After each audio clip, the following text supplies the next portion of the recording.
y'all, welcome back. I have Gabby Valdes with us right now, and I'd love for you to just kind of introduce yourself and tell people what you're about.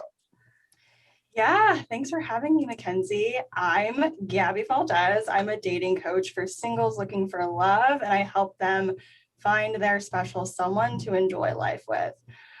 Like, love feels like home, and many of my clients are used to situationships, being ghosted, having someone that they're into pull away emotionally, or just like abruptly end things.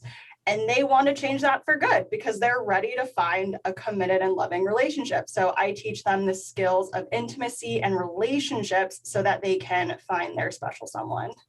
Hell yeah. Like there's so many people out there looking for love that would be a perfect experience for because we're not taught these things.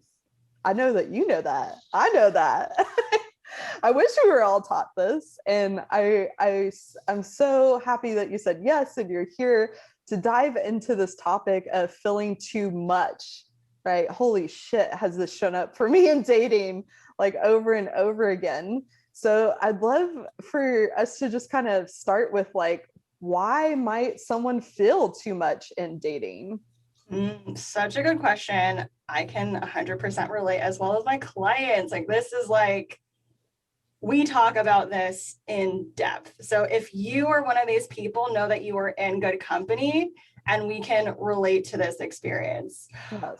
So the thing about being and feeling too much is, well, one, let's acknowledge that you've had some real life experiences, either growing up or like early in childhood, where someone like either it was said like just blatantly or like it was implied, like, oh, you're being too much, you're being too intense, you have so many emotions, like deal with it on your own, or you shouldn't be feeling this way. So like, let's validate that you've had some real life experiences that have formed this belief. And in order to survive in our relationships growing up, right, we had to own this belief.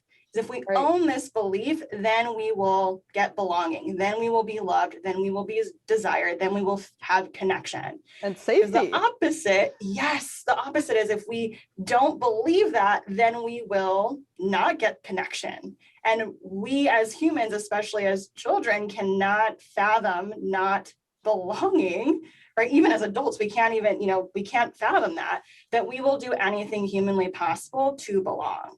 So this is where it gets tricky, is because Sure. this belief served you in the past. And now as adults, we're carrying this belief into adulthood, dating, relationships. It goes everywhere with us. Yeah. So you might find yourself on a date, in a relationship or in a situationship where you're feeling not good enough, or you feel like your emotions are an annoyance, or you just feel so sensitive all the time. And the different thing is, with your parents, they stuck around, me, or like your family, they stuck around. It was conditional love. However, in the dating world or in a relationship world, you might have had a variety of experiences. Maybe you've dated someone and they've stuck around, but it's been conditional. Or you're dating people and you don't express yourself, you're needless, and then they leave. Right? You're like, wait, I thought that if I didn't have needs, or if I wasn't too much, or if I didn't have emotions, that they would stay. So it's like a really jarring experience because you're like, I'm doing the thing that got a result and now it's not working. So that's kind of where we have this existential crisis of what else what else can I do? So that's a point where we actually double down. We're like, I'm going to be everything other than myself to get this person to like me. That's why we've gone through experience. I've gone through this. Like, I've lost myself. I have changed my appearance. I have changed my music choice. I've changed my interests. I've changed my availability to like make sure that I get this loving connection and belonging from this person. It's like self-sacrifice. So yeah. Yeah. So then and then you lose yourself. And then what hurts the most is when you get rejected. So, and this is, I'm going on tangents here, but like, bear with me. This is like 3 different rejections that are happening, right? So the first rejection is like self-betrayal, self-abandonment, because you're not being yourself. Like, you're portraying this like cool, fun, light and breezy, no emotions version of yourself. Like you've crafted this like dimmer or smaller version of yourself to get that connection. So it's like a rejection, like self-betrayal. Then the second one is the other person actually rejecting you. And you're like, Right. wait, that Wait a hurts. second. It's really hurtful when someone like, you know, someone's like, oh, no, thank you. Or like, you're not the best fit for me, right? That hurts. And then the third rejection is a rejection of your dreams. So like you have this dream of having a fulfilling relationship, having a really deep and profound connection. In this situation, you've only been asking for the bare minimum, which means if this person can't even give you the bare minimum, no one's going to be able to meet your big dreams. So it's like a rejection of the life that you do want. So it's like so many layers of rejection. Yeah. And I mean, we'll get into like, well, what is possible when we shift this belief, but I want to hear more about like you and your experiences and like let's start with yeah. And what I just really want to seal in here that why I'm so excited for this conversation with you is because we're on that same vibe of like, there's a reason why you feel too much, right? And I love that you tied in childhood experiences, because we have these experiences that create these beliefs within us, and these beliefs are born to protect us, right? Like as in my experience as a kid, you know, when I was really loud and playful and like, you know, silly, like it wasn't met well. So I got told, you know, be quiet, like it's too much, like you're just seeking attention, you know, and then that belief got born in there, right? And I was like, oh, and exactly what you're saying, like I can be whoever you need me to be, so I can get the thing. So I can get the golden ticket to that juicy love, that connection.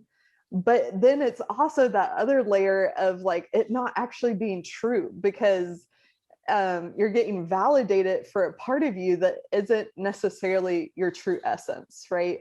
And I love how you tied that into the 3 rejections of, you know, self-betrayal, which like, holy shit, in my history, that was the hardest to repair, right? And then you're also getting rejected from the other person. And then you're also like releasing like your deep desires, you know, like, and not really staying in alignment with that over time will lead to dating burnout, to lead to resentment. It will lead to frustration and depletion of your tank. Like I have fallen on my face hard because of those 3 things.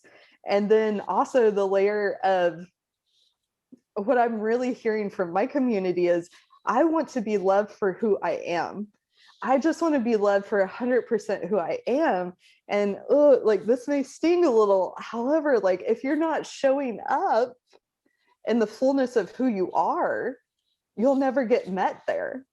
You know, I have goosebumps as I'm saying that, you know, because there's this, you know, because we've been conditioned through this belief of being too much, that I can't show up and be me. That's not safe. I'm not going to get met with the juicy things that I actually desire. So I have to be a chameleon. And I remember in like my 20s being in relationships, like, who do you want? Oh, you want me to be that? Okay, I'll do that. I'll go fishing. Okay, you want me to do that? Yes. Like, oh girl, my God. I could do that too. You know? And I've like definitely woken up at 6 a.m. to go fishing with an ex's family. Oh my God, I love this. Yes. Or like watch football for hours. And I'm like, I can like sports. Like, what is happening here? This is not who I am. And the other layer of what you shared, I remember like somebody being like, oh, I think I'd really like if you painted your nails. So I remember I had like blue fingernails and toenails for them, and we broke up. And I remember looking at my nails like, I have fucking blue nails. Like, this is not who I am.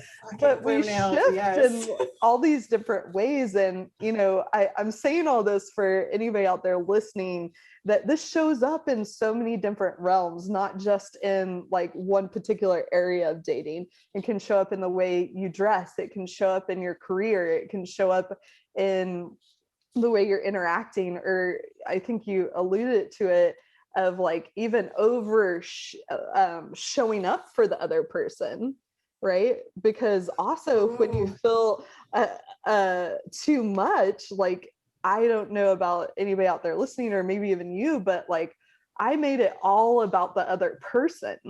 I was like, the spotlight does not feel safe on me. So like, let me make it all about you and meet all your needs, because maybe then you'll love me. Oh, I can 1,000% relate to this. And I know that even like my clients can relate to this exact feeling, especially like as someone who like can have really deep conversations. Before I was able to see that as a gift, and when I did not want to be in the spotlight, like when I went on dates or when I was in relationship, it was always me holding space for them. Or even on the first date, it was like me asking questions after the other. Yes. And then of course, I mean, thankfully I had some great dates that were like, well, what about you? And then immediately I would like deflect and go back to them. And then I had some dates where, I mean, they talked about themselves, and then I would resent them. At the same time, I was also not trying to be in the spotlight. Right. So it was like, that I think that really showcases what happens when we have this belief. Like, I am too much, therefore I am gravitating, I am choosing, I am attracted to people that validate that belief. Because if I go down a different path, that's going to be unfamiliar. Or if I date someone who doesn't reinforce that belief, I'm not going to be interested. I'm going to be bored. It's not going to feel, or it's going to feel uncertain, and I'm not going to want to try things out. So like, I'm going to stay with what's familiar.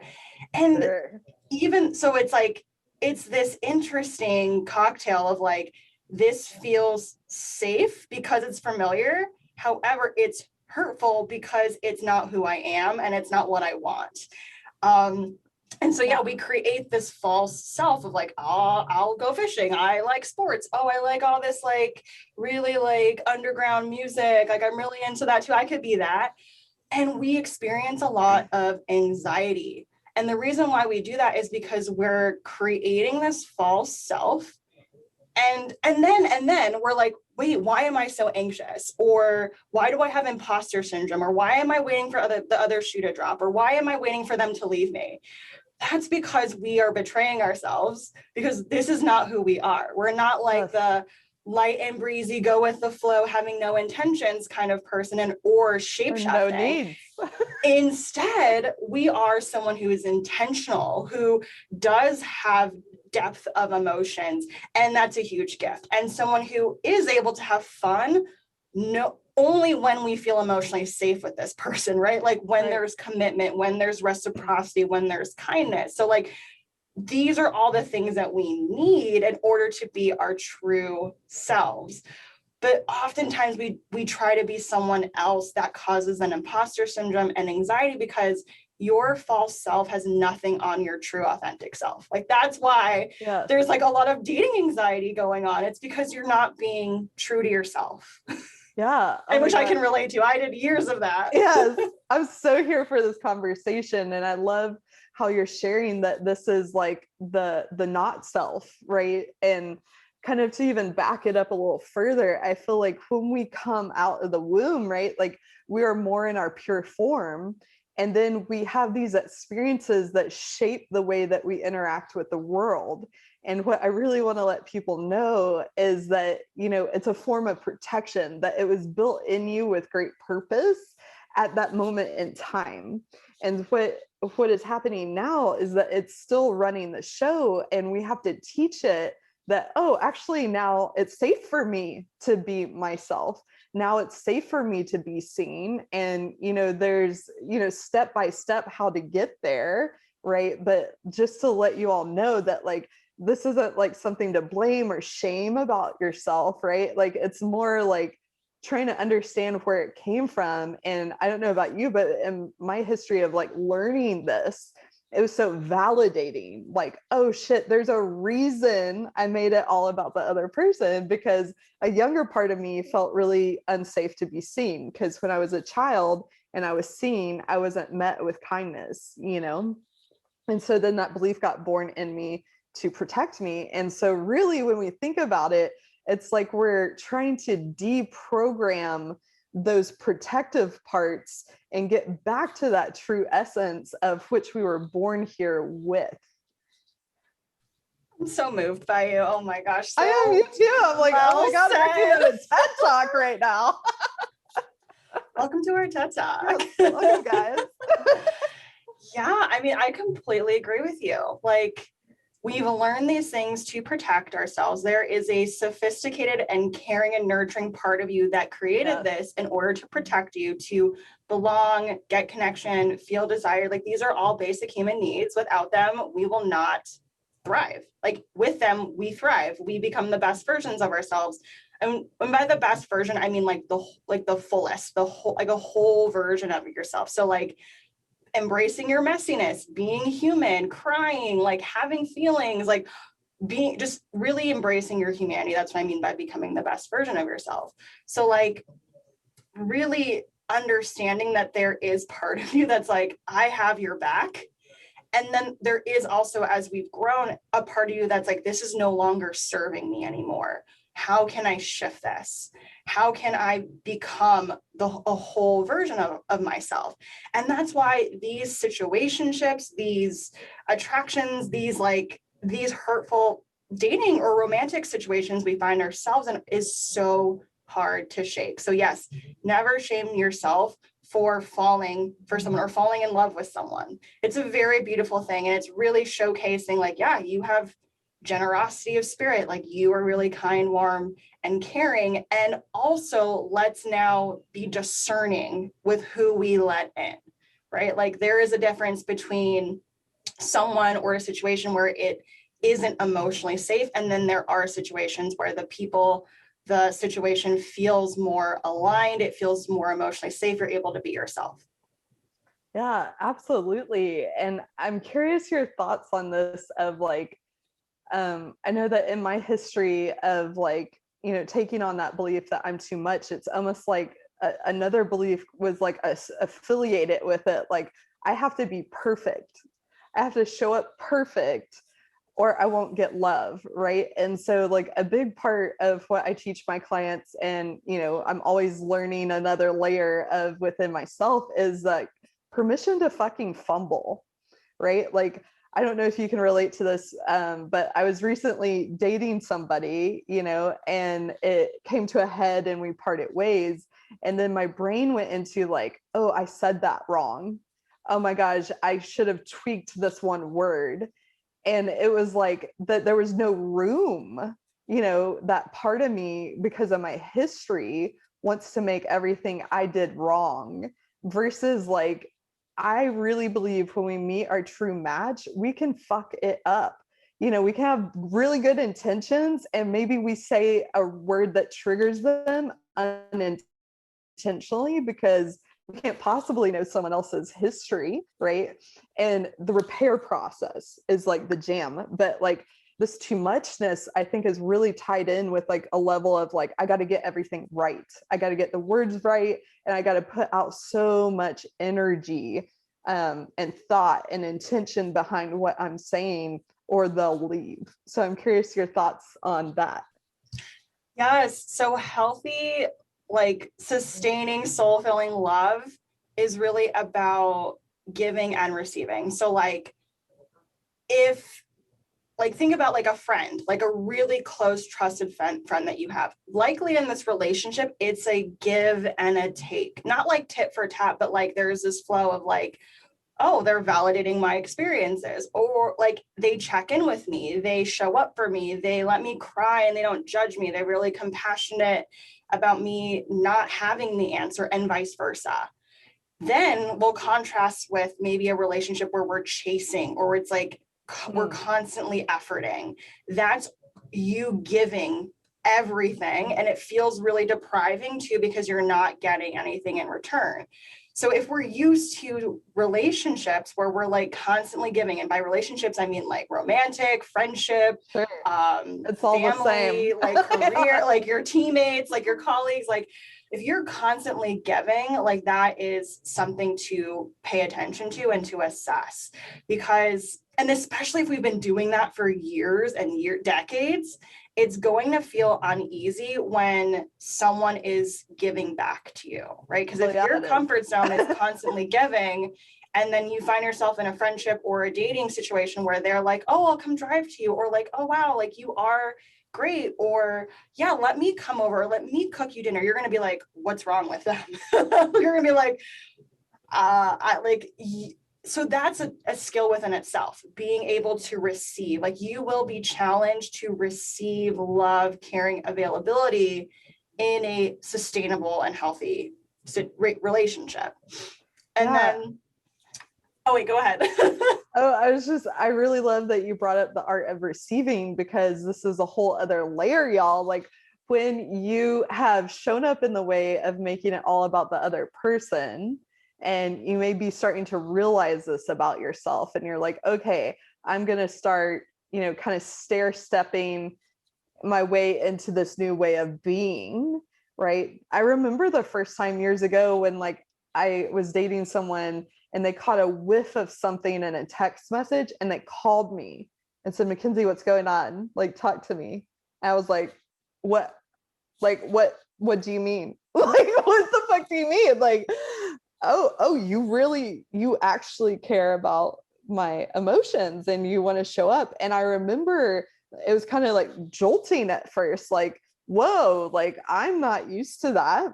And at first it was really kind of uncomfortable. And I think that's something that is a point to really drive home here as well, that like, the things that we want in a partner are most likely things we aren't familiar with in a partner. And I love how you tied in like your family, your friends, your career, because the way we show up one place is the way we show up everywhere. Our too muchness doesn't just end in dating. It ties into your purpose, your business, your friends, like the grocery store, like apologizing for existing. I remember I used to do that, like, oh, I'm so sorry, and I'm like, wait, what? They bumped into me, like what's going on? So like these concepts that we are talking about show up in all these different realms, and really, just kind of knowing going into it that it's going to feel like a stretch. It's going to feel uncomfortable at first and of course it would, because you don't have a history of that. And it's just like, hey, can you lean in like 10% more? Can you just feel that like 5% more? Or like, oh, they really want to take me out to dinner. Can I just sit the fuck back, lean the fuck back, and like let them take care of me? And know that it's this journey, but just having that knowledge, even going into it, like your body is going to feel some kind of way, like you may have the feeling and sensation in your body that you want to run. You may have the sensation like, I want to hide, or like, I want to make this bad and wrong because damn, this is uncomfortable. But if you can just sit in it, a little more each time, get a little more uncomfortable over time, your nervous system will get primed for it. But it is a process. Yes, I would have fled my partner now if I didn't notice my resistance to emotional intimacy. And it really is, it's not going to happen overnight. So I loved what you said. It's like, can we get an inch closer? Can we get 5% closer? Like if we notice an act of kindness or generosity, like can we like lean in and like receive for like a second longer, and like even catch ourselves trying to deflect, like, oh no, you don't have to do that, or no, it's okay, don't do that, or like, but everyone else does that, like of course, like it's not a big deal, like catching ourselves when we're deflecting moments of kindness and intimacy, because when we notice it, we can choose something different, and then we can increase, even if it's just like that 5%, because even with that 5%, over time, it grows to 10, 20, like until you're able to like really hold intimacy. So this is a skill. This is a skill that you can practice. This is a skill that you can grow. Like you can really flex like your intimacy and vulnerability skills. So like give yourself grace. Because I mean, I had clients with this too, where they're like, I feel like I'm not making progress. I like deflected on this. I was like, well, like how much longer did you sit with the intimacy? Right. Like and that's so what was different about celebrate. this time? And they were like, oh, I actually did lean in, or like this time I didn't deflect. And I was like, yeah, like you're learning how to hold intimacy. Like you're not going to be able to like, you know, fully be like immersed in it day one, especially if we're used to like chasing, proving, hustling, losing ourselves. Like in like, you're right, you're going to experience this wave. Like actually Ken Page, he's a dating coach and psychotherapist. He calls this the wave of distancing. Assuming that the person that you're either in friendship with or dating, they are like a kind, consistent, caring, committed, assuring person. Like that is the baseline that has to be there. Not everyone's going to be like this, but assuming that this person is like really kind, consistent, lives with like their words match their actions, they're available, and like you've been interested in them, like you have some spark of attraction. It might not be like 100 where you're like butterflies and all that stuff, like because that's more of an activated nervous system, but instead you're like, oh, I have like an ember of attraction, I'm curious about them, and they're really kind. And then you get flooded with this like doubt, or like something's wrong with them, or like they're lame, I can't believe that they like me, and you start picking apart like characteristics about them, or you're like, I feel disgusted, or like I'm no longer interested.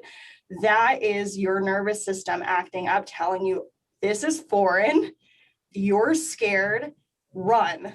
You're right, you're gonna wanna leave. So in those moments, it's not about ignoring the wave, wishing it away. Like it's not about getting rid of it. It's about riding the wave. It's like, oh, I can trust that this is like new, this is uncomfortable, and that's okay. And I'm learning how to ride the wave, right? Because we don't want to gaslight ourselves and be like, oh no, like this is fine. Right. like I'm not feeling emotions about this. Yeah. It's like, no, yeah, this is really uncomfortable. I want to leave. And also, I'm going to ride this out. Also, I might even tell the person that I'm dating, my partner, that like, I have not gotten this deep with someone, you know, or I have not felt this much intimacy with someone, or like, I don't know what to do because a relationship hasn't gone past the 3-month mark yet. So like, I don't know what I'm doing, right? There's this like humbling experience of like realizing like, oh, I'm a beginner, and that's okay. Like, yeah, totally. Like, and we can all relate to this. Like, you know, with like coaching, it's like, you know, Mackenzie and I have been doing this for years. We've been doing like personal development work for years. We've had multiple experiences with coaches, and also for myself, like coaches, therapists, like mentors. Totally. But I'm sure like Mackenzie has had like her, you know, her buffet of like personal development. Yes. And that's what we don't see, right? It's like, oh, this person, they're like in the groove of their purpose, but it's like, oh, it's taken us years. We've been beginners at this before. And like to even showcase this is like, I started taking Tagalog, which is like the Filipino language, and I'm starting at square one. Like that is something I've always wanted to learn, and I'm trying it now. And like, it's so uncomfortable, mispronouncing words. And I'm doing this also with my sister, so it's like, and she's been doing it for a while, so like there's embarrassment of like, oh, I can't be a beginner. And then same with like, I tried hip-hop for the first, or I've taken it, but I've trying it again, and it's such I felt it in my body, where like the instructor was like, go across the room and just improvise, and I was like, absolutely not. You're like, I gotta go, see you later. I felt that viscerally of like, I do not want to do this. So like, if you're someone who's like, I really want to find my person, or like, I really want to start a business, or I really want to do this deep healing work, whatever that fill in the blank is, know that you're going to be a beginner, and it's going to be a really humbling process, and you're going to feel discomfort. Like that is part of it. And that means that you're also doing it right. Yes, totally. And I love how you tied in the language, because this shows up in so many different parts of our lives. You know, when we're doing something new, that we're in new territory, we're going where we've never gone before. And I really love how you were sharing, like, you know, just to let somebody know, like, I have an example of this, of, you know, my brother came to visit me, and, you know, he's the masculine, and the masculine, I don't really have a history of supporting me. And he unloaded my dishwasher, and I was so uncomfortable because I'm usually the one that does everything, you know? And so I stood there and I said, oh my gosh, this is so, thank you so much for unloading the dishwasher. And I'm just letting you know, like, this is really uncomfortable to hang in. And he's like making eye contact with me, like, I want to do this for you. And I'm just like, this is really uncomfortable. And just really having that narration. And I love how you shared, if I can't remember the three things, but basically a safe person, you know, they're kind, they're consistent, that you can verbalize that to, and they meet you there. And the other part that I would really like to share here is, like, you get to make up the rules of what this looks like for you individually as the unique divine being you are. Like, because as we're in this dating process and we are doing new things, you know, and those young parts of us are getting primed that, oh, it's 2021 and actually it may actually be safe for this, that there, it's going to be a process. And really hanging in that tension. I totally lost my train of thought there. You're in it. You are in it. Yeah, but that act of informing and just acknowledging it with safe people, you know, is really humbling, and just letting them, oh, I know where I was going. The train is back. The train is back, y'all. That you can do this any way you want to. And sometimes it may look like, if you're hanging in the tension and it becomes like a little too much and you need to take a step back, as long as you inform and communicate, like, hey, like, I think I may take like 24 hours just to kind of like let this connection like simmer in my system, and like really let them know how juicy and like how yummy the connection is. And like, hey, like, it's just, I've never experienced this before. And I just need a moment kind of in my own energy to let it kind of filter through my system and to find my feet again. And I think as long as you communicate and, you know, let, you know, hear what they have to say about it, like maybe they need, you know, one little touch point that day, or, you know, like, you can navigate this with somebody and you can make up the roadmap as you go, and just really honoring your system, because sometimes we need a moment to digest. And I think in our society, it's like this go, go, go, like we want that instant gratification. And sometimes it's a slow burn. And sometimes just taking that step back to like feel your feet, especially if you have a history like myself of being more on the anxious side in a relationship, to take that moment and feel where my 2 feet are is so beneficial, not to me, just to me, but to the other person. Because it's like staying in your body as you're moving forward and doing these new things is just so helpful. And I know that we're kind of at time here. I mean, I feel like we could go like another hour here, girl. But can I say one thing about that? Yeah, let's wrap this up. This is and so that's actually juicy. how we heal our anxiety. Like, yes. Not kidding you, because well, there's like a couple ways that this could play out, of like, oh my gosh, this is really overwhelming. I am flooded. This is wrong. I'm going to run. Second option is we like shut down and don't communicate, which makes sense, right? Because it's like, oh my gosh, this is really overwhelming. I don't know what to do. I'm afraid to even say anything. I'm afraid to be messy. I'm afraid to admit that I don't know. So I'm going to shut down. Again, that's there for a reason, right? Like, normalize being messy as fucking dating. Like, yeah. So in that result, we're like, okay, give ourselves permission to be messy, right?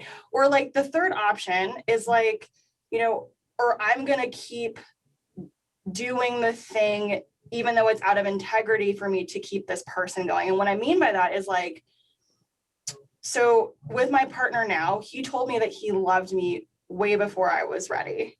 So I could have ran. I could have been like, oh, this is way too early, run. The second option I could have done was just like ignore him for days and shut down. Or the third is like, say I love you before I was ready, right? And so these are all ways that we actually like abandon ourselves though, because we're assuming that this person is kind, loving, and generous, right? Right. If we run, we're robbing ourselves, we're doing a disservice to ourselves to develop and hold intimacy. If we shut down, we're not communicating our needs because we're obviously having a reaction for a reason. There is an opportunity here, and I can get into this like after this, there is an opportunity here to, like you said, Mackenzie, vocalize, right?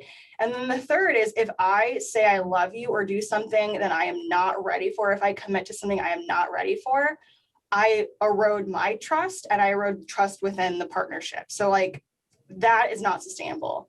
So like exactly like what you said, it's like being able to give ourselves permission to be messy and to not have all the answers. So that might look, I actually said this to him, I was like, acknowledging, thank you for saying that. I know that meant a lot to you. It means a lot to me.